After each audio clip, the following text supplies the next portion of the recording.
দেশের বিভিন্ন স্থানের সভা সমাবেশ ও মানববন্ধন সহ নানা ঘটনার আরও খবর জানাচ্ছেন সাকিব আল হাসান। দেশের প্রত্যেক ইউনিয়নে ৩ জন করে সার ডিলার নিয়োগ করে সার বিতরণের নীতিমালা প্রণয়নের ঘোষণার প্রতিবাদে লালমনিরহাট, নাটোর, দিনাজপুর ও পঞ্চগড়ে জেলা ফার্টিলাইজার অ্যাসোসিয়েশনের সংবাদ সম্মেলন অনুষ্ঠিত হয়েছে।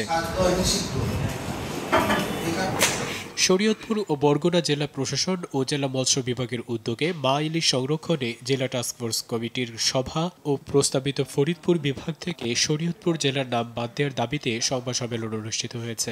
আমরা কেউ ফরিদপুর বিভাগে যেতে চাই না, আমরা ঢাকা বিভাগে আছি, ঢাকা বিভাগেই থাকবো।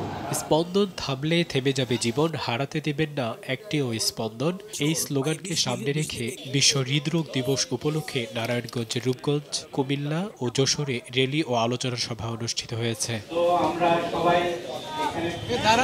পিরোজপুর সদর থানা বিএনপির সাবেক ভারপ্রাপ্ত সাধারণ সম্পাদক কামরুজ্জামান চানকে গ্রেফতারের প্রতিবাদে বিক্ষোভ মিছিল ও সমাবেশ করেছে ইউনিয়নবাসী। যশোরে মফস্বল সাংবাদিক ফোরামের সাংগঠনিক সম্পাদক মনিরুল ইসলাম মনির মুক্তির দাবিতে মানববন্ধন অনুষ্ঠিত হয়েছে।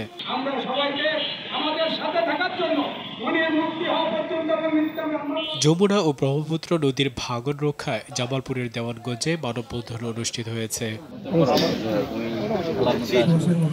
বগুড়ার শহীদ চান্দু স্টেডিয়ামে জেলা ক্রীড়া সংস্থা ও আকবরিয়া গ্রুপের সৌজন্যে উদ্বোধন হয়েছে ইমাজিং ক্রিকেট টুর্নামেন্ট। বরিশাল সদরের রজনীগন্ধা কমিউনিটি সেন্টারে দক্ষিণাঞ্চলীয় মৃৎশিল্পীদের ষষ্ঠদশ সম্মেলন ও সম্মাননা অনুষ্ঠিত হয়েছে। সাকিব আল হাসান, RTV।